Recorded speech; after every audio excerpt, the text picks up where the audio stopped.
Spiritual doves are flying in the rafters. They come as points of light from the heart of the Mahachohan, white and fluffy, carrying in their beaks flame flowers as greeting from the abode of the Bodhisattvas.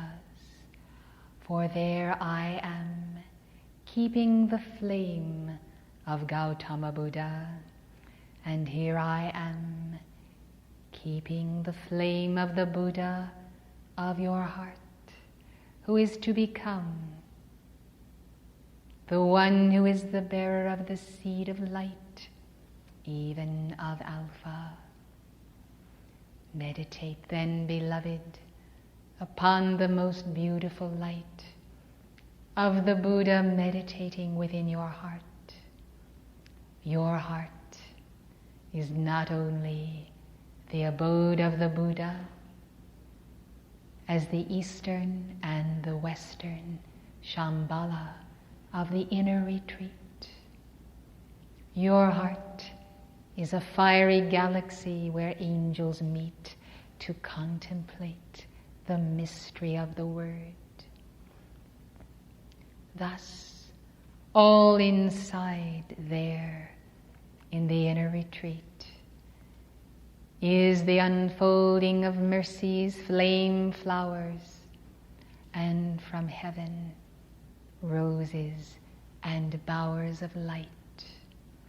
For this is truly the harvest of love, as it is the harvest of the year in Serapis Bey's dispensation, of the third ray and the pink flame, and the acceleration of the ruby blood of Christ by the white fire purity of his mystical body in the ascension mode. White fire purity expanding God's love. And behold, what miracles of Guan Yin may come to pass in your life. I thought that you would appreciate the story told, and that you would have a new perception of the flow of your own garment of the soul into every walk and way of life, a new understanding of the heartbeat of God in every part and particle of being.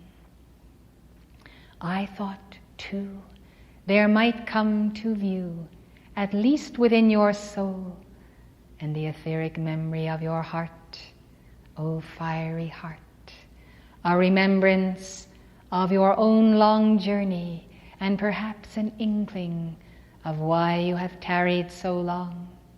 For you see, the song, the ancient song of the Bodhisattva of mercy, is the sounding of a light ray that says, you cannot balance your karma with certain life streams until you have the attainment of the light to extend to them that grace, that love of life, of which you have deprived them in other centuries and millennia. It is not merely to encounter one whom you have wronged.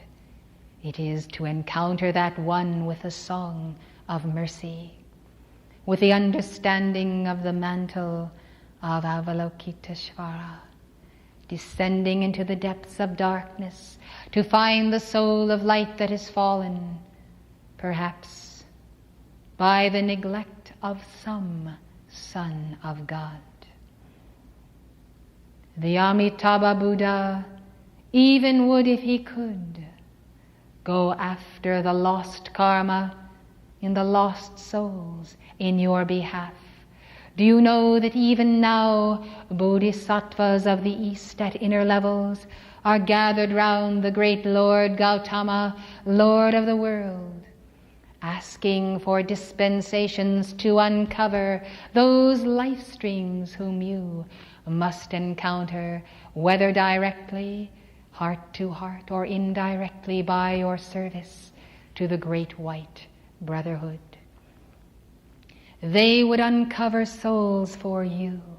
They would be one with you, these bodhisattvas of the flame. They would provide for you the encounter, perhaps at the place of great encounters, with those specific life streams.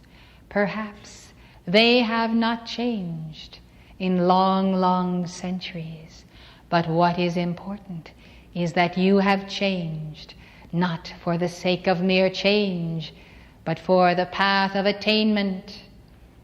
Discover then a new reason for God mastery, and realize the teaching of Saint Germain, that the balancing of karma through service and the violet flame may not necessarily provide you with the equivalent attainment or God mastery toward which you aspire. What I am saying is that it is possible for you to balance some karma and yet to be wanting or lacking in the mastery of your own energy. Therefore we present to you in full view in this conference, we of the Karmic Board, that the sine wave to the sun must be won by those who now will seize their own God mastery and stand with the line of Jesus Christ. The mastery of the dispensations and initiations of the hierarchy of Pisces is most essential. The mastery of fear and doubt, the mastery of little irritations and great, that suffer then the breaking of a tender coil of light, the mastery of discordant manifestations that allow the slowing of your momentum of zeal and of God victory. This is what we would see. It is for you to heal and to be healed by your own sense of wholeness and the love of the wholeness of Alpha and Omega, whereby you will not leave that perch of the doves of the Spirit, that perch of God harmony. See, it is high in the realm of your own God self. If you would trade it for a moment of irritation, impatience, or intolerance, you will descend swiftly from etheric octaves where you too can fly with us day by day in daily consciousness and experience, and you will find yourself weakened, impoverished of true light, and once again in a slower frequency whereby you cannot mount the sine wave to the sun, that sine wave truly being a frequency of light contained within the crystal cord of your own life stream. Thus I reveal to you the infinity of the sine wave of your being and the power of acceleration by mercy's flame. Thus, to drop the torch of mercy's love is to estrange yourself from my aura and from my garment. It is to lose ground already gained and won. It is to have to start again to mount unto the sun. Precious hearts, I remind you of the peace of the precious Guru, Padmasambhava. I remind you of the saints of the East who are counting upon you to establish the inner retreat and maintain there the flame of harmony that can become a magnet of the central sun, not alone for ascended masters, but for all of those devotees of light out of the East who must come to know the mother flame in the West. A magnet also for those beings on all scales of hierarchy and consciousness who are beneath the mud at the bottom of the streams and the lakes, there, as it were, in the astral plane, There, individuals with whom you have yet a karmic tie.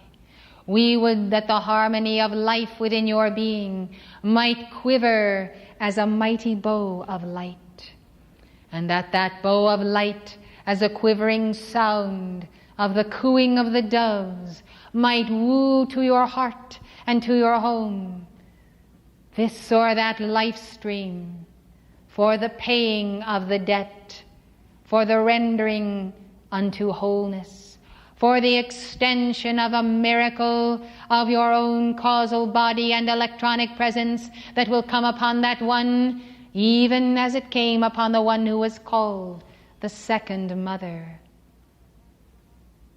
The one in line to become the mother, if she would but conquer the consciousness of the great whore. Dear hearts, realize that even in this hour, after the pattern of Lord Gautama Buddha, there are threads of light extending from your heart. These are karmic threads, and they are tied by the very knot of karma to every part of life to whom you are indebted, for you see the great law demands a certain flow of your energy to those life streams. Now you can see that if they are below, in a fallen state of consciousness, that contact becomes an open door, whereby, because of that karma which you have made before, they are able then to pull upon that cord and milk from you the very essence of the mother's love, the very essence of your light. There are days when you feel drained. Recognize that there are many causes at many levels, from psychotronic energy to human hatred, to the beamings of the Nephilim from their spacecraft. But also there is that pull of life streams whose chalice you must yet fill with love and light, but can only quite fulfill it all when you have the attainment that begins with God harmony and ends with the conquering of all that is unreal under the Pisces dispensation. I tell you, the Lord Jesus Christ remained in our temple in meditation upon the ultimate light of mercy and grace, for he came to give the seed of Sanat Kumara the means of God mastery, for it and it alone can result in your freedom from these ancient ties. Understand my message well. Out of mercy's heart I speak, that it does not suffice to decree and decree again, nor to serve and serve again. The goal of God mastery is the path, and you know it well. It begins in the feeling body and in the desires of heart and mind and soul. It begins in the emotions and the conquering of all energy flow. Let us go back then to the cause and core of the gremlins of the mind, hopping up and down and disturbing the force field of your peace, as though they would jump upon the trampoline of your own desire body, so easily flexed by this and that point of irritation.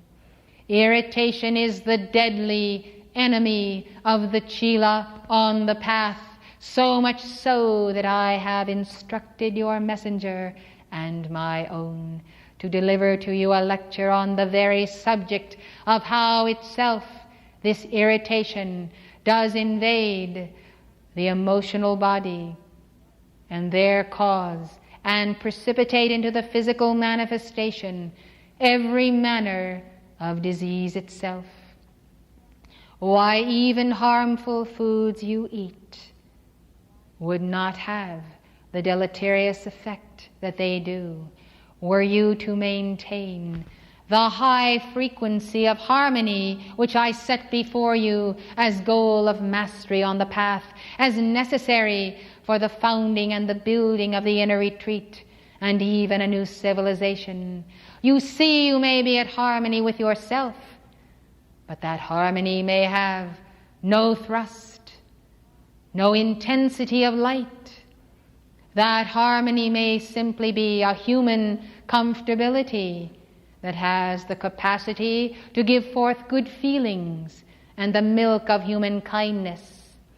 Enter then a Christed one with greater light than your own, and you see how that light penetrates the aura, and suddenly you feel friction and all sorts of disagreeing inharmonies of your being. And there is a pricking of the aura, and you blame it upon that Christed one and wish that he would go away. But in fact, it is a revelation to you that the harmony that you held as some mark of personal achievement was not harmony at all, but merely the getting along of yourself with yourself in all of its human miscreation.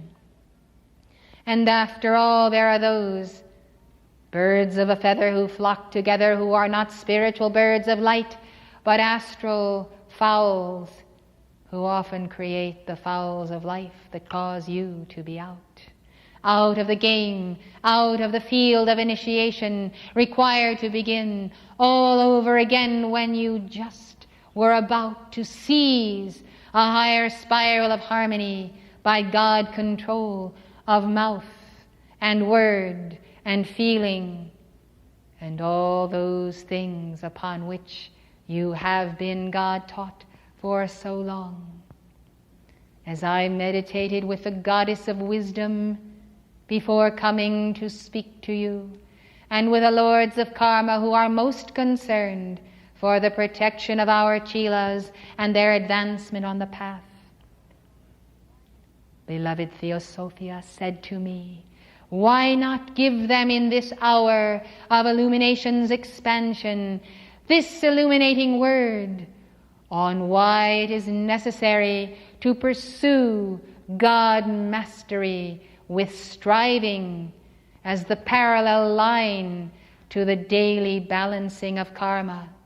Do not then confuse balancing of karma with God mastery, except when you pass beyond the 51%, and only by God mastery can you meet and conquer those foes that come out of the very pit itself, out of the depths of Hades and across the astral skies. Blessed hearts, step by step, the flame of God mastery is won. But I will tell you a key that is on the mercy ray as a twin flame flower to this illuminating discourse. The key to mastery of the low-grade levels of irritation in your life is love. A love so great, a love whose contact is so real, with me for one, with God where I am, with every ascended sun.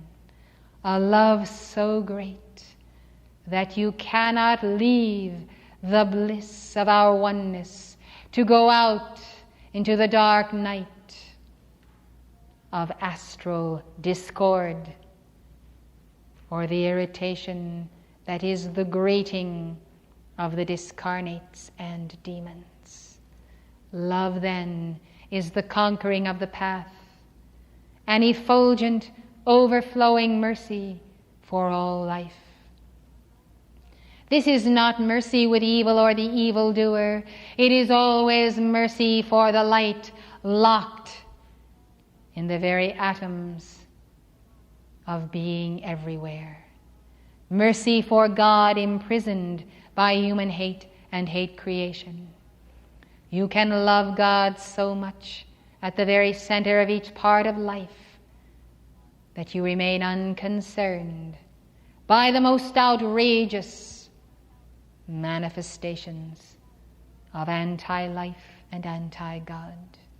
They are all around you. I need not remind you of the betrayers of our flame, but only to show you that it is the better part of wisdom not to play their game, not to meet them on their field of discord and briars and barbed wire and land that is mined, waiting to trap those whose misplaced courage places them on the field where they ought not to be, but instead let them be directed to the heart of Shambhala, to the heart of the inner retreat. Let mercy exalt you. Let mercy's flame exalt all of the earth and her evolutions out of the very pall of bitterness, out of unreality that shall not endure. I, Guan Yin, stand at the door of the sanctuary. I stand at the door of life and at the door of the heart of everyone who has ever or shall ever come in contact with our messenger. And I say, pass through me if you will, for if you will it, you will be washed by mercy's flame until all that remains in view of you in heaven or on earth will be the essence of God, reality. I am Guan Yin, and I choose to lower my vibration to the very levels of the desire body and the place of the sun, where the sun of Helios and Vesta ought to shine from you in perfect peace. Let the solar plexus now release every foul and unclean thing into the intensity of the violet flame which I bring from all of the retreats of the Great White Brotherhood and the heart of Omritas. Now then feel the purging and the clearing, the washing and the wholeness.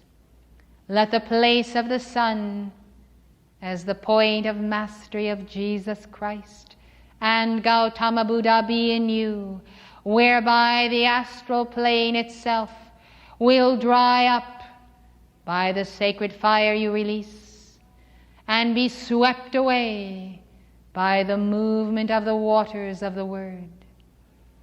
O crystal starlight in causal bodies of my beloved, be lowered now, and let the crystal fire mist reveal doves of the Spirit who coo and fly and tenderly reveal the heart of God. I am come to steal from you that which you would most let go of. I trust it is this tendency toward impatience, irritation, and discord of every kind. Without these burdens, come, let us fly. Let us fly to the sun, O my beloved. Let us fly and be together, one, all one.